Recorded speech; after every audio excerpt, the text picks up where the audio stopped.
This is the newsroom for today, Wednesday, June 2, 2021. We're broadcasting to you on E1 Scar TV, NTN, and Tarzi TV in Bartica. In the headlines, some 6,900 households in 5 regions are severely affected by flooding. Jeez, you me? I have never seen this in 60 years of my life in Kokwani.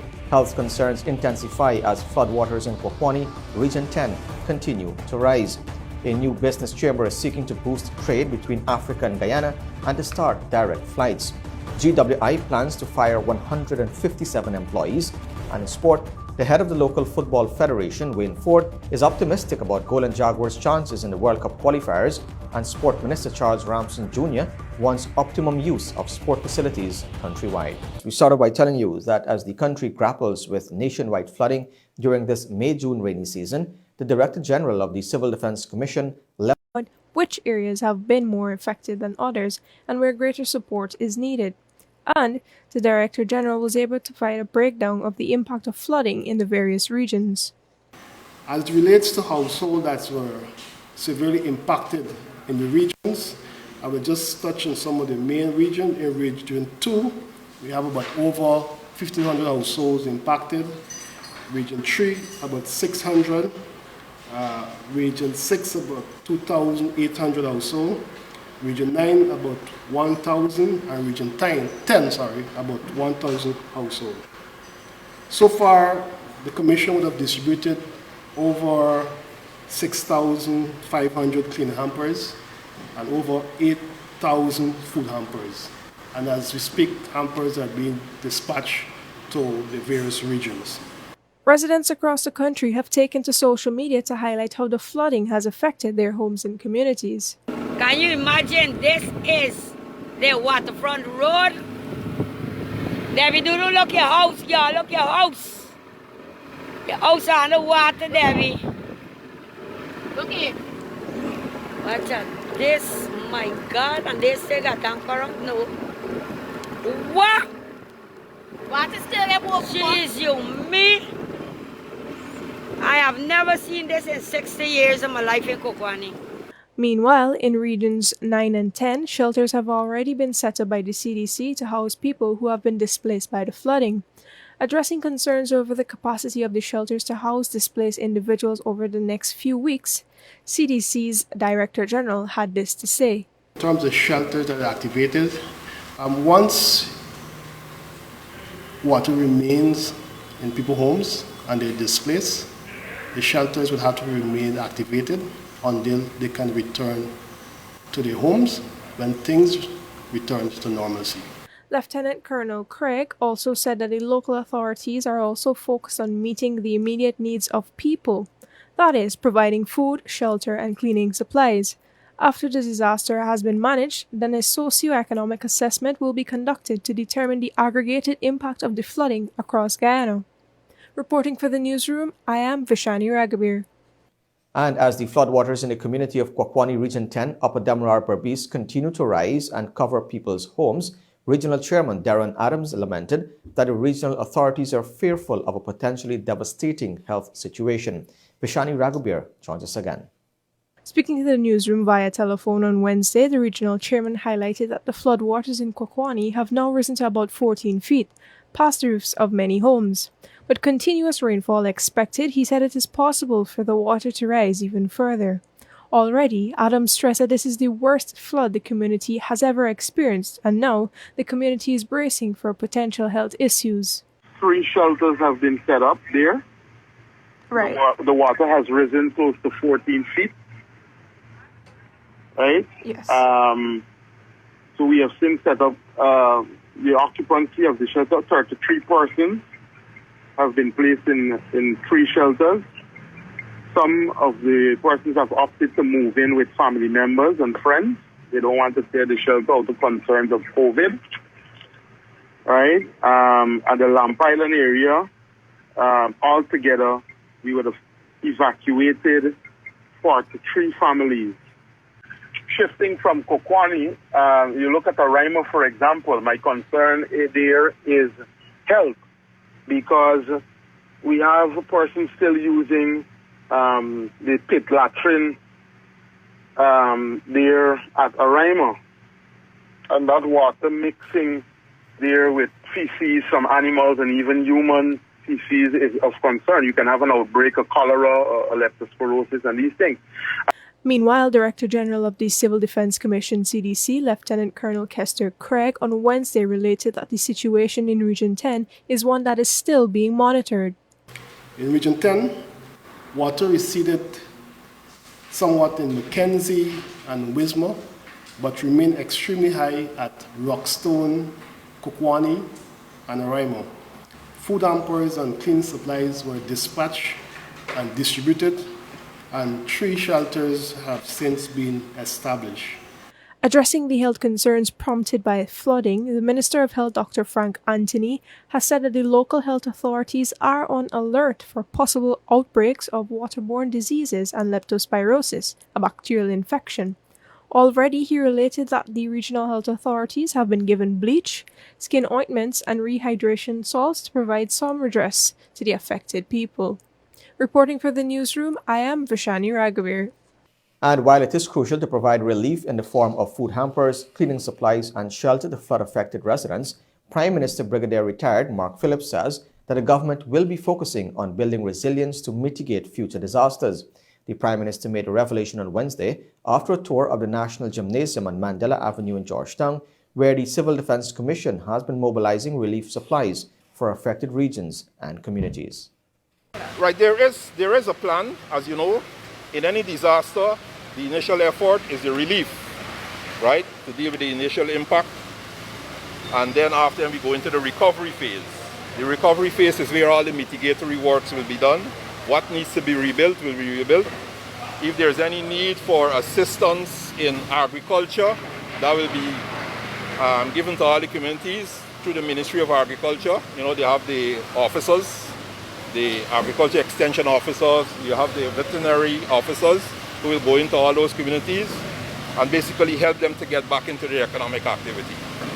And whatever infrastructure needs to be repaired, certainly it will be done in a more sustained manner, because, you know, coming out of a disaster like this, you want to build better so we could withstand the next disaster, right, with a greater level of resilience. We tell you now that 7 persons are now hospitalized at a New Amsterdam public hospital in Region 6, nursing various injuries after the car they were in crashed into a trench on the Edinburgh Public Road, East Bank Release, just after midnight on Tuesday. Police headquarters in a statement noted that the car, PFF 9548, was being driven by its owner, Sabotage Cichuran, of Glasgow Housing Scheme at a fast rate. She told the police that she saw 2 cows at about 50 feet north of her car walking across the road from east to west. According to her, she applied brakes and swerved west, and in doing so, she lost control of the vehicle, which ended up in a trench on the western side of the road. The driver, along with the 7 other occupants of the car, all received injuries. They were removed from the vehicle in unconscious state by public-spirited citizens who took them to the New Amsterdam hospital. When the newsroom returns, a woman who allegedly stuffed marijuana inside frozen chicken is granted bail, and GWI says it plans to fire 157 employees. This is the newsroom. The Guyana Water Incorporated, GWI, has revealed that it plans to terminate the services of 157 employees as part of its restructuring plans and rationalization of the staffing establishment. This is to ensure the efficient and productive management of its daily operations, the water company noted in a press release on Wednesday. Of the 157, 76 employees were issued termination letters on Monday and will go off on June 30. The remainder of the staff is slated to be sent off within a 3-month period. GWI emphasized that due process was followed prior to any decision-making, and all of the 76 employees will receive their severance benefits by the end of June. According to the statement, the board of directors and management of GWI have been making efforts to place employees in public and private organizations and will continue to engage more entities for this purpose. Now, 40-year-old Jeanette Gravesandi, a businesswoman of Plantation West Coast Demerara, who was found with cannabis stuffed inside frozen chickens, appeared before Magistrate Crystal Lambert at the Georgetown Magistrates Court on Wednesday, charged with possession of narcotics for a purpose of trafficking. She pleaded not guilty to the charge and was placed on $200,000 bail, the Guyana Police Force revealed in a press release. The case was adjourned to June 23, 2021. Police conducting operations at a checkpoint in Region 7 intercepted some 565 grams of ganja stuffed inside frozen chickens on Sunday last.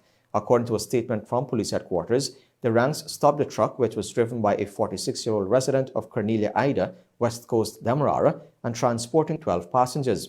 A cooler belonging to Gravesandi was searched, during which the 11 frozen chickens were found stuffed with 11 bulky parcels of cannabis wrapped in plastic and foil wraps. Police said the woman was told of the offense, arrested, and cautioned, during which she confessed to the crime. Now, the Georgetown Chamber of Commerce and Industry, the GCCI, on Tuesday said it is pleased that there have been developments to hold recalcitrant officers of the Guyana Elections Commission, GECOM, accountable for their partial and perverse actions during last year's general and regional elections. The GCCI statement comes one day after motions were filed by government-nominated commissioners of GECOM to immediately dismiss the embattled Chief Elections Officer Keith Lowenfield, his deputy Roxanne Myers, and District 4 Returning Officer Claremont Mingo. Kurt Campbell reports. Throwing its support behind the motion to remove 3 senior secretariat staff at the Guyana Elections Commission, GECOM, the Georgetown Chamber of Commerce and Industry on Tuesday said their open defiance and abdication of their statutory responsibility placed Guyana in a precarious situation where attempts at subverting the will of the people could have further placed the country in the league of pariah states.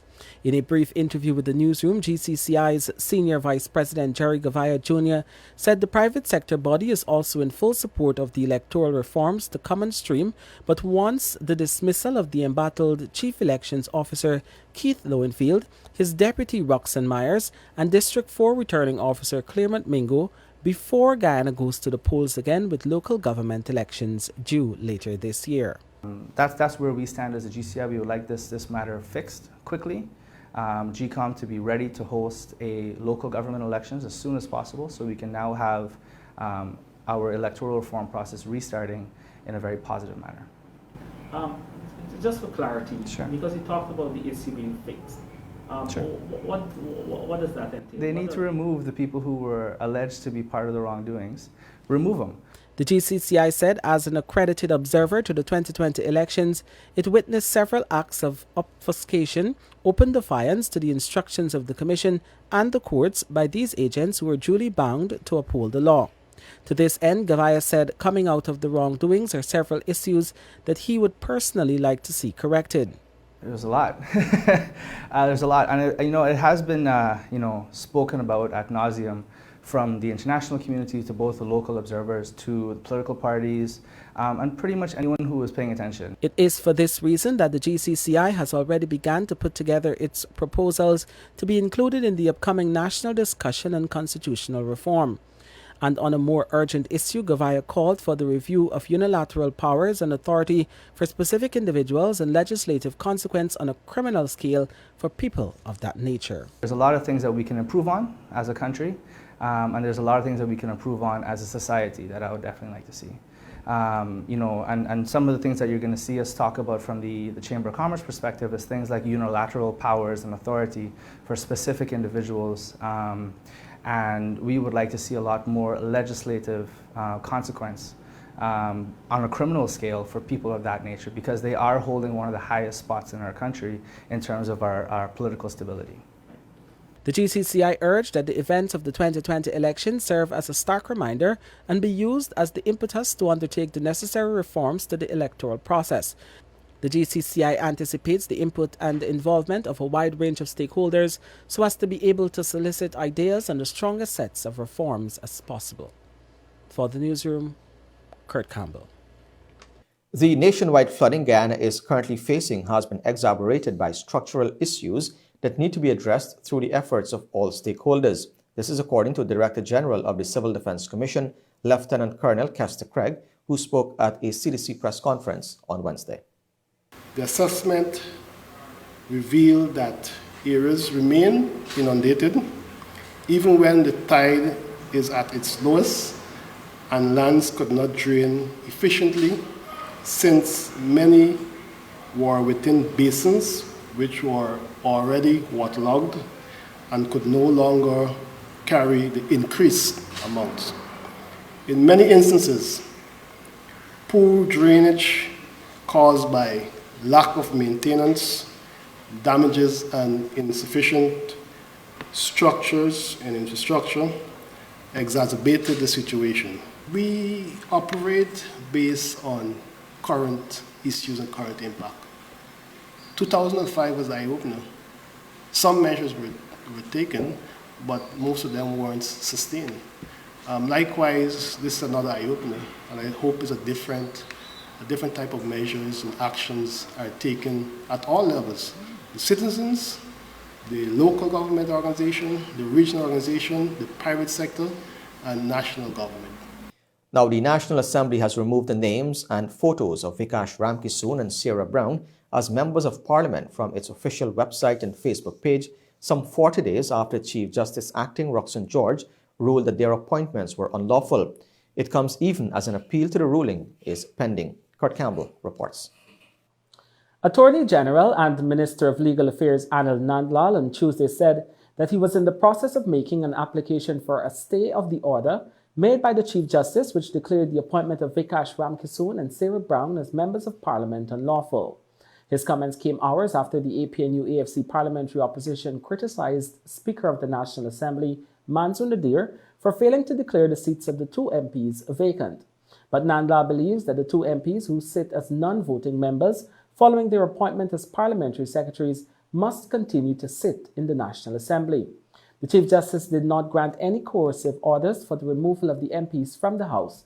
However, she noted that in her ruling that it cannot be accepted that they sit in the National Assembly as non-voting members, pointing out that they were on the list of candidates for the governing People's Progressive Party Civic at the 2020 elections. Nandlal said these were mere declaration, and in his view, the Chief Justice did not quash their appointments, and as such, they continue to be parliamentary secretaries. The issue is now whether they can sit in the House as non-voting MPs. What the Chief Justice said is because they were on the list, they cannot be seated in the National Assembly. But there is nothing wrong with putting two chairs at the side and put them to sit, because where would they sit? They are parliamentary secretaries. They are secretaries to the Parliament. And that is where they belong. Nandlal said the two parliamentarians do not have the voting rights and will not participate in the business of the House, but insists that a space must be found for them to sit there. They will be present, he asserted. Meanwhile, when contacted and asked for a response to the criticisms leveled against him, Speaker Nadir declined to discuss the matter in the press. So whoever wants to write and complain, they're free to do so. I don't have to engage. Right? There are two assumptions there. One, obviously no action was taken. I don't know, but obviously you don't know what's happening in Parliament. Right. The opposition doesn't know. So, and then the second issue is, I am not going to conduct my business of the National Assembly in the press. Right. So you don't intend to say at this time what you've done since the ruling? I said what I want to say, Kurt. Brown is the Parliamentary Secretary to the Amerindian Affairs Ministry, while Ramkissoon is the Parliamentary Secretary to the Agriculture Ministry. The law makes provision for the President to appoint 4 technocrat members of Parliament and 2 parliamentary secretaries who will not have the same voting rights as elected members extracted from a list of candidates. The legal challenge was mounted by Opposition Chief Whip Christopher Jones, a case that Nandlal defended. It was expected that in granting the relief sought by Jones and his attorney, Opposition parliamentarian Roysdale Ford, the Speaker of the National Assembly would have taken steps to prevent Brown and Ramkissoon from sitting in or participating in the business of the National Assembly. The entire decision is being appealed on the grounds that the Chief Justice misinterpreted and misconstrued the law in arriving at her decision. The Attorney General said the ruling is erroneous. Still ahead on the newsroom, a new business chamber is seeking to boost trade between Africa and Guyana and to start direct flights, and health authorities are on high alert for waterborne diseases as the country grapples with widespread flooding. This is the newsroom. Guyana and other countries across the Caribbean region are being presented with a new opportunity to access Africa directly and improve trade with the world's second largest and second most populous continent. Kurt Campbell tells us more. A newly operational African-Caribbean Chamber of Trade, Commerce and Industry has moved in the direction of CARICOM and has opened its head office along Lamaha Street, Georgetown. In so doing, it is making a special appeal to private sector bodies across Guyana to have a keen approach to the new opportunities being presented to increase its commodity exports to Africa, supporting new and future prospects for direct flights and shipping. During an exclusive interview with the Newsroom on Wednesday, President of the Chamber, Anoja Atta Anoja, underscored the importance for members of the local private sector to take advantage of the opportunities being presented. It's an opportunity for a new market, and it is quite important that members of the private sector take a more keen approach to the opportunities being presented. It will be a little sour for you to have the head office in your country and other Caribbean countries are the ones profiting from it. Although operational for less than a year, the establishment of the chamber to push trade between Africa and the Caribbean has been in the works for years. Among its priorities is to commence direct air travel between the Caribbean region and Africa, something that doesn't exist and has contributed to expensive and lengthy travel experiences. Anoja said the chamber expects to have the first chartered flight service by next quarter, taking off from Jamaica, which will also encapsulate a test run through Guyana. The plan is to have at least 2 direct access points from Africa to the Caribbean, with Trinidad and Guyana being explored to help facilitate this level of direct transport. With it comes every spin-off benefits, including the easy flow of commodities to and from Africa, slashing travel time and cost. When they begin to test run through Guyana equally, if we have 2 access points to the Caribbean, that will ease the movement of goods and individuals, which will be a temporal measure. Once the volume picks up, then we begin to discuss direct shipping. Shipping, or the lack of it, has caused the cost of goods to increase, thus making it less viable. Lack of direct flights and shipping has been the main obstacle to increased trade between the 2 blocks, and for years made the buying and selling of goods and services costly and less viable. And even with Guyana's new oil and gas sector, the Chamber has kept its focus on the traditional sectors, promising to conduct its work across the manufacturing, agriculture, air services, and tourism industries. I grew up in Nigeria, so I know that when the oil sector comes, it dominates almost every strata of your economy. That's what causes almost every sector to go to sleep, and that is the cause in itself. I want to concentrate on the real sector. It is indeed true that the oil sector is large, it is benefiting, but I want to concentrate on the real sector. The Chamber is seeking partnership with CARICOM to actualize its mandate, and in the coming weeks, there are several engagements planned directly with the Guyana Government and the Ministry of Tourism, Industry and Commerce and the Ministry of Public Works. Consultations will also continue with private sector bodies across the 10 administrative regions in Guyana. Asked about the response the Chamber has received since it commenced to work in Guyana, Anoja explained that it has been mixed. He said there is optimism in some sectors which the Chamber had not intended initially to explore. The areas we expected more welcoming approach have been a little slow. I don't know, well, for whatever reasons that may be, but I expect it as time goes on, things will pick up. Usually people are a little skeptical in the beginning.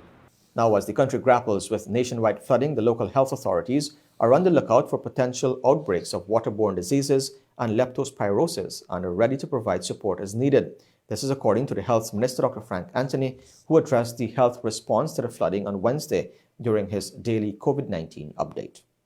Dealing specifically with waterborne illnesses, one of the things that we have to look out for in children is diarrheal diseases. And so our teams have been observing to see whether or not we'll see spikes in diarrheal diseases. So far, we haven't seen in any region that there have been spikes. But nevertheless, we have oral rehydration salts in all the regions. We have distributed them to the different health centers. So just in case if we have any spikes, there would be ORS available to the health workers so that they can give them out. In addition to that, we have distributed bleach.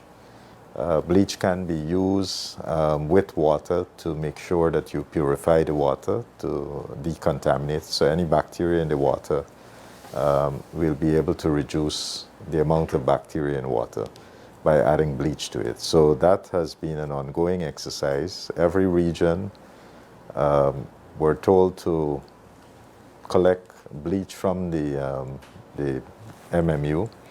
Most of them have already done so, and so they're now using that to distribute it into the flooded areas so that people can have safe water. In addition to the bleach in the water, what we have advised people, and in all the regions the health teams are doing that, is to boil their water, just to make sure that they're safe. Boil the water that you're drinking, and that would keep it safe from bacteria and preventing you from getting infected. I know when people talk about flood in Guyana, that has become associated with leptospirosis. So far, we haven't seen any case of leptospirosis, but again, the teams are being vigilant and observing for these things. When the newsroom returns, the financial, weather, and bridge reports along with sports.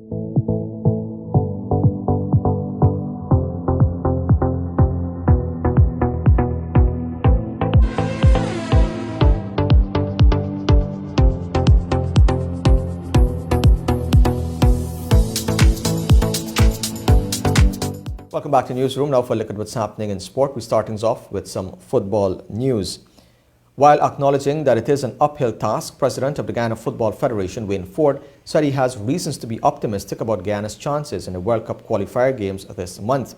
In an exclusive interview with Newsroom, the Federation head spoke of his expectations of the team for the two upcoming games in St. Kitts. The Golden Jaguars, currently third in Group F, are down to face St. Kitts and Nevis on June 4 and Puerto Rico on June 8, with both fixtures taking place in St. Kitts and Nevis due to logistical challenges created by the COVID-19 pandemic.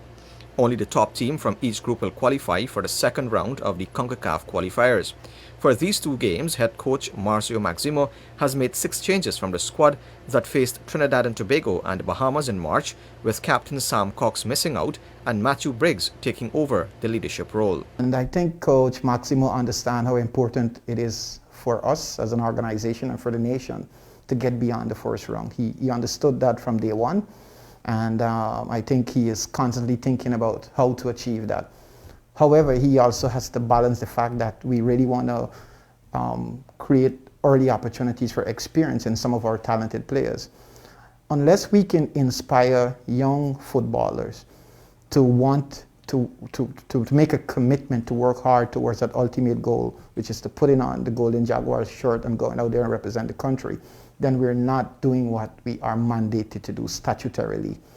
Guyana has to always put out the best possible team on the pitch, but at the same time, there needs to be a delicate balance established between giving our local players, who we are investing tremendous amount of resources in.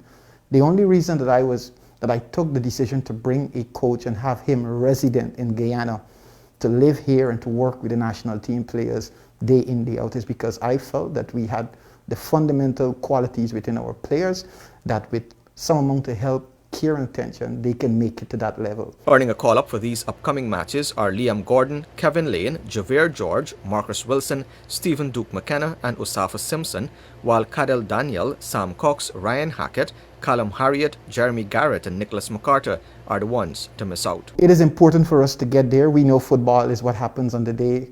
We know there's a fair amount of inexperience in the camp, but we know that there's a good balance of experience as well. I know that Coach Maximo is going to manage that team well. I have reasons to be optimistic based on the work that has gone into the preparation. And, you know, fingers crossed and prayers sent up already. We're hoping to come away with 2 wins and hopefully somebody stumbles on their way and we can do it. But it's an uphill task, but we're not daunted by that. In the earlier games in March, Guyana was due to host the Bahamas and play away to Trinidad and Tobago, but both games were shifted to the Dominican Republic owing to the COVID-19 protocols in Trinidad at the time. While the Jaguars opened with a 3-0 defeat at the hands of Trinidad and Tobago, they rebounded to inflict a 4-0 drubbing on the Bahamas. The victory over the Bahamas pushed Guyana to third on the table on 3 points. Trinidad and Tobago sit second on 4 points, while St. Kitts and Nevis lead the table with the maximum 6 points from 2 matches. Puerto Rico 1 point and the Bahamas 0 complete the table. Reporting for Newsroom, I'm Avinash Ramzan.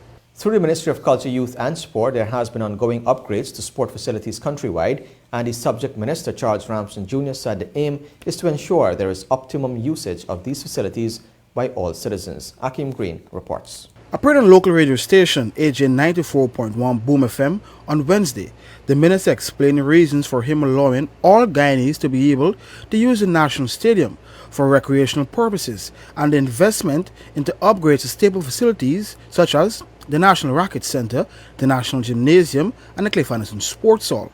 We're getting to the final stages of what's being done at the Racquet Center as well. Yeah. And then the gymnasium works are going on there right now. So we've just completed or started the new basketball court. We're building an outdoor washroom and changing room and shower, etc. Then we're doing a similar one at the sports hall.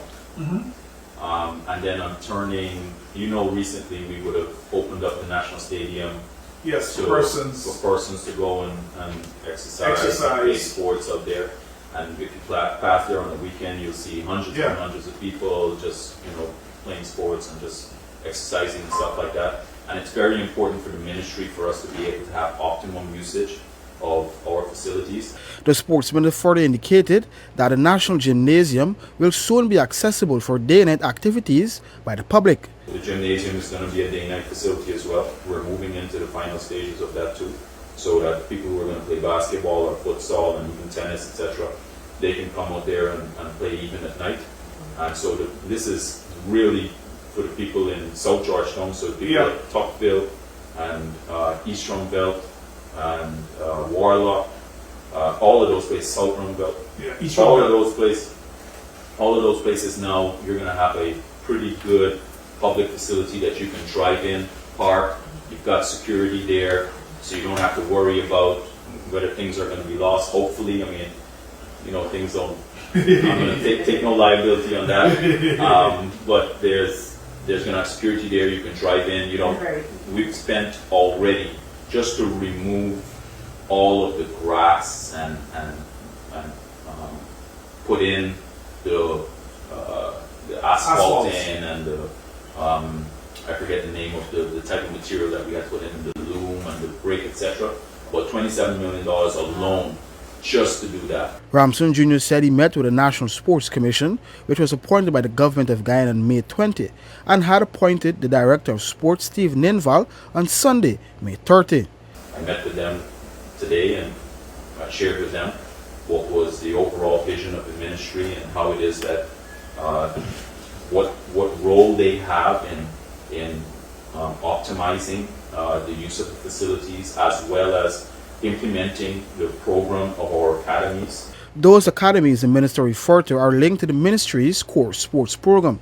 To be classified as a core sport, the National Association would need to have a nursery supported by the Sport Ministry and the NSC as a driver of talent. They must host national tournaments and have elite sport academies, which are intended to function as high-performance camps for top performers at those national tournaments. For the Newsroom, Akim Green. Now, Guyana's male 4x100 meter relays team won bronze at the Senior South American Athletics Championship, which has caused Athletics Association of Guyana President Aubrey Hudson to be optimistic about the future of the team. He, however, stressed the need for more exposure. Prior to Team Guyana heading to Ecuador for the South American Championships, both Hudson and President of the Guyana Olympic Association, K.A. Newman Yassin, said it's imperative they begin to build a strong relay team. The team delivered bronze at those championships with a time of 40.20 seconds to finish third in the men's 4x1 meters relay. Brazil won that event in a time of 39.10 seconds, followed by Colombia in a time of 39.65 seconds. That team comprised of Emmanuel Archibald, Akeem Stewart, Jeremy Bascom, and Nolex Holder. Yes, as a matter of fact, that same team is looking to go down to Florida this weekend to compete again. And, the one good thing this time around, we only have to find airfare for the two locally based athletes, because Archibald is going to be there, Jeremy Bascom is going to be there. So it's a case of getting Nolex Holder and Akeem Stewart and keeping them, in competition and having your national team compete is only going to do well for Guyana as a whole, because when they go there and compete as a relay team, it's Guyana that gets the credit and not the athletes themselves. So I'm really and truly happy with the performance in the 4x1. In the case, the National Olympic Committee already qualified through the World Athletics Championships Doha in 2019. The remaining places will be allocated according to the World Athletics Top Performance List of 29th June 2021. For the results to be valid for qualification purposes, a minimum of 2 different international teams representing at least 2 countries must compete in that race. The qualification for Olympics will end on 29th June 2021. For the newsroom, Akim Green. Some cricket news now. England's first day of international action this summer was dominated by an assured century and test debut by New Zealand's Devon Conway at Lord's. As England played in front of a home crowd for the first time in almost 2 years, left-hander Conway made a chanceless unbeaten 136. He shared an unbroken partnership of 132 with Henry Nicholls, who ended the day on 46 with the determined Black Caps reaching 246 for 3. A 4-man England pace attack without the omitted spinner Jack Leach struck to their task, but were largely blunted on a flat, slowish pitch. Sussex seamer Ollie Robinson, also playing his first test match, was naggingly accurate, picking up 2 wickets. Now, the Guyanese fast bowler Niall Smith said he has been enjoying the West Indies training camp in St. Lucia ahead of the regional side's test series against South Africa starting June 10. The right-arm fast bowler from Berbice is currently engaged in a best versus best 4-day game in St. Lucia and has taken 3 for 35 for Blackwood 11 against Hamilton 11. After the bowling performance, he spoke to West Indies media representative Dario Bartley. Niall, congratulations on some good figures today. Thanks, mate. What has your experience been like at this camp so far, training and playing with the best red ball players in the region? I think the experience is great. Training. I must thank the coaches and stuff. The training is very intense. Haven't really had much training lately because of the pandemic and stuff. Having a case in Guyana, so we had to stay home and stuff from training. But coming up back, getting in shape and stuff. So I'm just working along and trying to get fitter. What have the coaches here identified as the areas that you need to work on, and how are you working on those areas? I think they say we need to be more consistent, pitching ball in good areas and stuff. It just helped me a little with run up as well. So in this game, I've been working on that, and it's bringing me a lot of success. Talk us through your approach to bowling against these batsmen, and particularly in this match.